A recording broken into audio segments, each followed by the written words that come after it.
जय हिंद। आज हम लोग नर्वस सिस्टम के बारे में देखेंगे। नर्वस सिस्टम मतलब तंत्रिका तंत्र।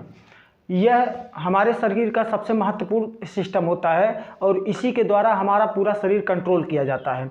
शरीर में किसी भी प्रकार की सूचना को एक जगह से दूसरी जगह तक ले जाने के लिए नर्वस सिस्टम ही जिम्मेदार हो। यदि शरीर के किसी अंग में किसी प्रकार की प्रॉब्लम होती है या उस अंग से उस सूचना को ब्रेन तक ले जाना होता है तो वह सूचना नर्वस सिस्टम तंत्रिका तंत्र के द्वारा ही ले जाया जाता है। और ब्रेन भी यदि किसी मैसेज को किसी सूचना को किसी अंग तक भेजना चाहता है तो वो भी तंत्रिका तंत्र के द्वारा ही उस सूचना को संबंधित आर्गन तक भेजती है। किसी भी अंग से कोई मैसेज कोई सूचना सबसे पहले लेकर के स्पाइनल कार्ड को देती है, उसके बाद स्पाइनल कार्ड उस सूचना को ब्रेन तक स्थानांतरित कर देता है। इसी प्रकार ब्रेन भी जब कोई सूचना किसी आर्गन को देना चाहता है तो वह भी सबसे पहले अपनी सूचना को स्पाइनल कार्ड को देता है, फिर स्पाइनल कार्ड उस सूचना को नर्व्स के द्वारा उस अंग तक पहुंचा देती है जिस अंग तक ब्रेन किसी मैसेज को भेजना चाहता है। शरीर की सबसे बड़ी कोशिका शरीर की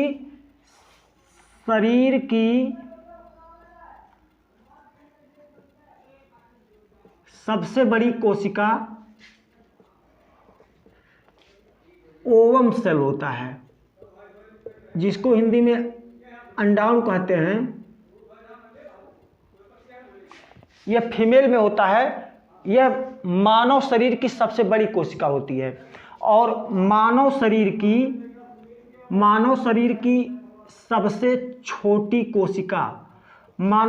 सबसे छोटी कोशिका स्पर्म शुक्राणु की होती है, शुक्राणु सेल की होती है। शरीर की सबसे लंबी कोशिका की बात करें, मानव शरीर की सबसे लंबी कोशिका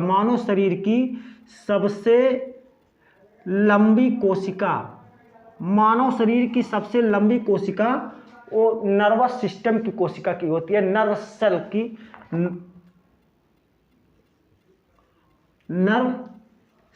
कोशिका तंत्र की कोशिका होती है। नर्वस सिस्टम तंत्रिका तंत्र नर्व सेल की बनी होती है और इसी नर्व सेल को ही न्यूरॉन कहा जाता है। हमने बताया नर्वस सिस्टम नर्व सेल की बनी होती है और इसी नर्व सेल को न्यूरॉन के नाम से जाना जाता है और यही न्यूरॉन ही सभी प्रकार की सूचनाओं का स्थानांतरण करता है। नर्व सेल की क्रियात्मक इकाई या फंक्शनल यूनिट न्यूरॉन होता है। अच्छा, न्यूरॉन से मिलता जुलता एक शब्द है नेफ्रॉन। यह नेफ्रॉन जो है यह किडनी की क्रियात्मक इकाई होती है। न्यूरॉन जो मैसेज लेकर के किसी अंग तक जाता है या किसी अंग से किसी मैसेज को ब्रेन तक लेकर के जाता है वह सोडियम क्लोराइड NaCl न्यूरॉन में सोडियम क्लोराइड होता है और इसी के द्वारा सोडियम क्लोराइड के द्वारा ही किसी प्रकार के मैसेज को कैरी किया जाता है, लेकर के जाया जाता है। नर्व सेल में सेंट्रोसोम नहीं पाया जाता है।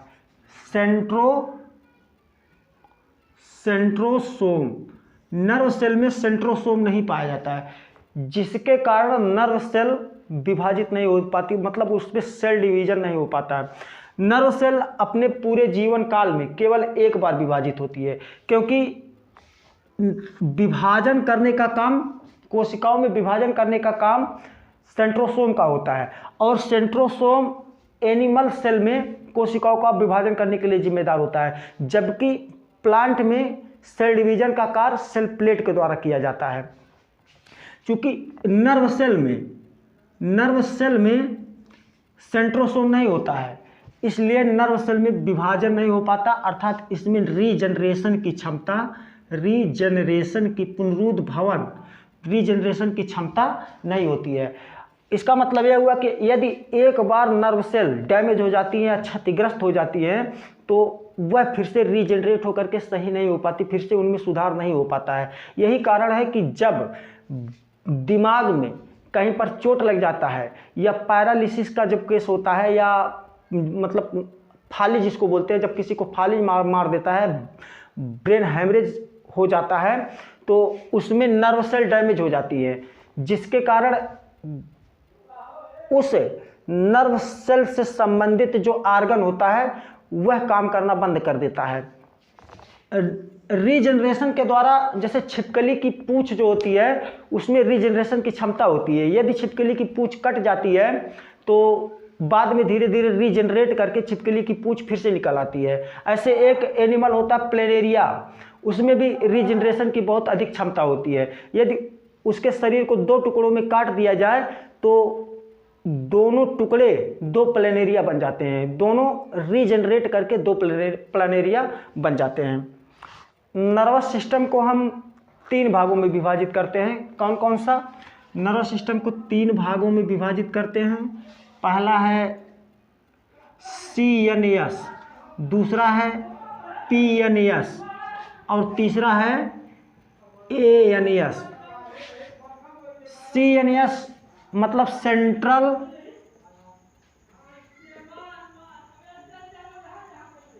Nervous system, central nervous system.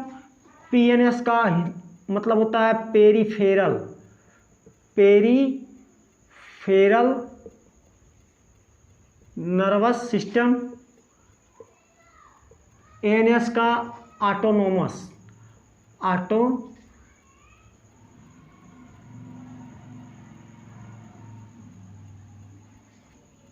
Autonomous nervous system.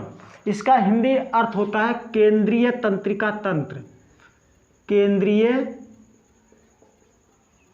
तंत्रिका तंत्र। इसका परिधीय तंत्रिका तंत्र और इसका हिंदी अर्थ होता है स्वायत्त, स्वायत्त तंत्रिका तंत्र। हम पहले इसको कैटेगराइज कर लेते हैं कि किस पोर्शन के कौन कौन से भाग हैं। जैसे CNS जो होता है, सेंट्रल नर्वस सिस्टम जो होता है, इसके 2 भाग होते हैं। एक भाग होता है, पहला होता है इसका ब्रेन, मस्तिष्क, और दूसरा होता है स्पाइनल कार्ड, स्पाइनल कार्ड, मेरुरज्जु। ब्रेन को भी 3 भागों में बांटा गया है, ब्रेन को 3 भागों में बांटा गया है। फोर ब्रेन, मिड ब्रेन और तीसरा है हिंड ब्रेन। फोर ब्रेन को अग्र मस्तिष्क, मिड ब्रेन को बीच में है तो मध्य मस्तिष्क, और हिंड ब्रेन को पश्च मस्तिष्क। यहाँ फोर ब्रेन को भी 2 भागों में बांटा गया है। कौन कौन सा? 3 भागों में बांटा गया है। पहला सेरिब्रम, सेरिब्रम।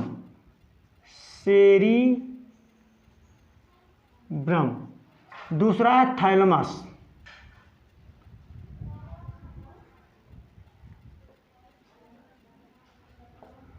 और तीसरा है हाइपोथैलेमस, हाइपोथैलेमस।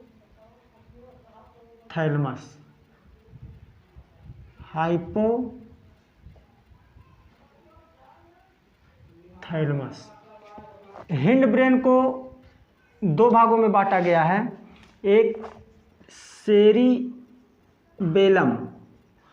और दूसरा है मेडुला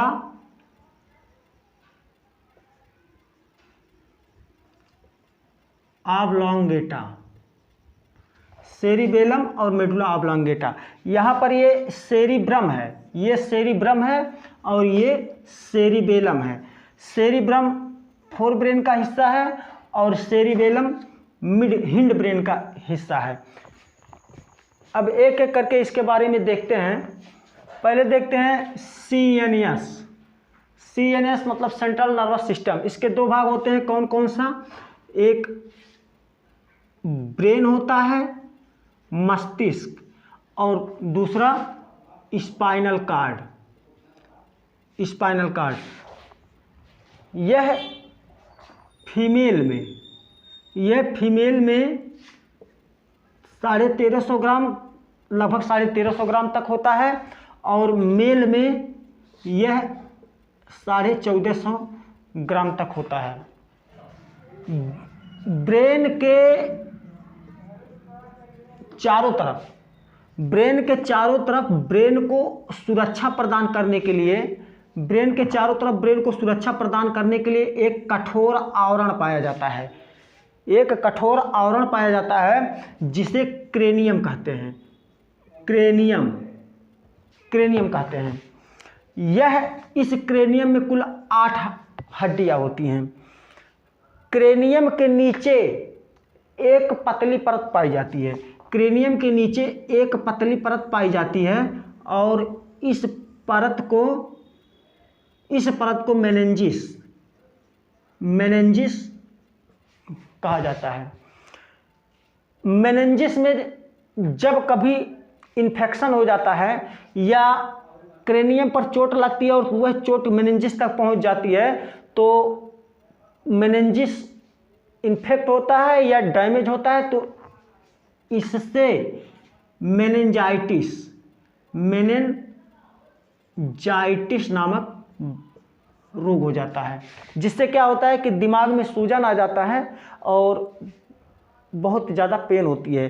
तो मेनिंजाइटिस किससे संबंधित डिजीज है? ब्रेन से संबंधित एक बीमारी है। मेनिंजिस स्वयं पतली तीन परतों से मिलकर के बनी होती है। अर्थात यह जो मेनिंजिस है, ये वाली परत है, यह 3 पतली परतों से मिलकर के बनी होती है। पहले को क्या बोलते हैं? डूरा मैटर। इसके बाद दूसरी होती है इरेक्नॉइड और तीसरी है पाया मैटर। जैसे हमारे सभी अंग को काम करने के लिए उसको पोषण की आवश्यकता होती है, नरिशमेंट की आवश्यकता होती है, ऑक्सीजन की आवश्यकता होती है, वैसे ब्रेन को भी अपना काम करने के लिए भोजन, नरिशमेंट, पोषण की आवश्यकता होती है और इसको ऑक्सीजन की भी आवश्यकता होती है। ब्रेन को नरिशमेंट और ऑक्सीजन कौन प्रोवाइड करता है? पाया मैटर प्रोवाइड करता है। इस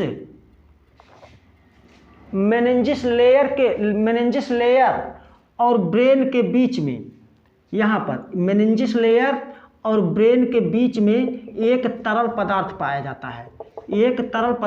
जाता है जिसको सेरेब्रो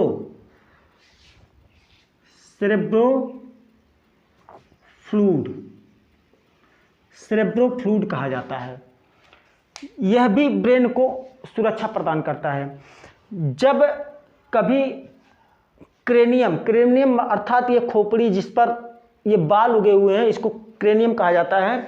जब कभी क्रेनियम पर चोट लगती है तो क्रेनियम उस चोट को रोकता है और यदि वह चोट क्रेनियम को पार करके मेनिंजिस तक पहुंच जाती है और मेनिंजिस को भी पार कर लेती है, तो उस चोट को सेरेब्रोफ्लूइड्स, यह एक तरल पानी की तरह पदार्थ होता है, उस चोट को यहाँ पर रोक लेता है। और यदि चोट बहुत भयानक है तो क्रेनियम को, मेनिंजिस को और सेरेब्रोफ्लूइड्स को भी पार करके ब्रेन तक पहुंच जाती है। और ब्रेन पर जब चोट लगता है तो ब्रेन की जो नर्व्स होती हैं, सेल होती हैं, न्यूरॉन, वो डैमेज हो जाती हैं, जिसके कारण व्यक्ति कोमा में चला जाता है और चोट अत्यधिक गहरा होता है तो वह व्यक्ति डेथ भी कर जाता है। ब्रेन को 3 भागों में बांटा गया है। कौन कौन सा?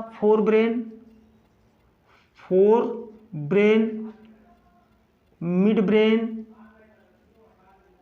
और हिंड ब्रेन। अग्र मस्तिष्क, मध्य मस्तिष्क और पश्चिम मस्तिष्क। फोर ब्रेन, अग्र मस्तिष्क पूरे मस्तिष्क का 2/3 भाग होता है। कितना होता है? 2/3 भाग अकेले होता है। अर्थात फोर ब्रेन का सबसे बड़ा हिस्सा होता है। फोर ब्रेन को भी 2 भागों में बांट दिया गया है। फोर ब्रेन को भी 2 भागों में बांटा गया है। कौन कौन सा? एक सेरिब्रम 3 भागों में बांटा गया। सेरिब्रम, थैलमस और हाइपोथैलेमस। सेरिब्रम, यह फोर ब्रेन का सबसे बड़ा हिस्सा होता है। पूरे ब्रेन का सबसे बड़ा हिस्सा फोर ब्रेन, और सेरिब्रम यह फोर ब्रेन का सबसे बड़ा हिस्सा होता है। यह फोर ब्रेन का 66% अकेले होता है। सेरिब्रम बुद्धिमत्ता, इंटेलिजेंस, याददाश्त, मेमोरी, थिंकिंग, चिंतन, क्यूरियोसिटी, जिज्ञासा इत्यादि के लिए जिम्मेदार कौन होता है? सेरिब्रम होता है। सेरिब्रम का स्ट्रांग होना याददाश्त और मेमोरी की कैपेसिटी को दिखाता है। सेरिब्रम जितना स्ट्रांग होगा, याददाश्त और चिंतन करने की क्षमता उतना ही अधिक होगी। यह सेरिब्रम शरीर के विभिन्न अंगों तथा मस्तिष्क के बीच में कनेक्शन स्थापित करके रखता है। सेरिब्रम का दाहिना हिस्सा शरीर के बाएं भाग को कंट्रोल करता है तथा सेरिब्रम का बायां हिस्सा शरीर के दाहिने हिस्से को कंट्रोल करता है। अगला है थैलेमस हमारे शरीर के बाहरी वातावरण का ज्ञान कराता है। जैसे शरीर के बाहर के जो वातावरण है उसके बारे में जानकारी कौन देता है? थैलेमस देता है। जैसे बाहरी जानकारी में जैसे क्या हो गया? गंध, स्मेल। यदि कोई गंध है और वह हमारे नाक में इंटर करती है तो नाक में जो नर्व्स होते हैं वह नर्व गंध की इंफॉर्मेशन को लेकर के ब्रेन तक जाते हैं। फिर ब्रेन डिसाइड करता है कि गंध कैसा है, अच्छा है या खराब है। उसके बाद स्वाद, टेस्ट। जब हम कोई चीज़ जीभ पर रखते हैं तो वह खट्टा है, मीठा है, कड़वा है, तीखा है, किस तरह का है, उसकी सूचना नर्व्स के द्वारा ब्रेन तक जाती है। फिर ब्रेन ये डिसाइड करता है कि वह पदार्थ स्वाद में किस तरह का है। अगला है तापमान, टेम्परेचर। तापमान त्वचा में जो नर्व्स होती हैं उसके द्वारा टेम्परेचर को रिसीव करके ब्रेन तक ले जाया जाता है। फिर ब्रेन यह डिसाइड करता है कि संबंधित तापमान, वहाँ का तापमान जहाँ पर व्यक्ति खड़ा है वहाँ का उसके चारों तरफ का तापमान ठंडा है या गर्म है, डिसाइड कौन करता है? थैलेमस डिसाइड करता है। अगला है हाइपोथैलेमस। हाइपोथैलेमस के द्वारा प्यार की अनुभूति,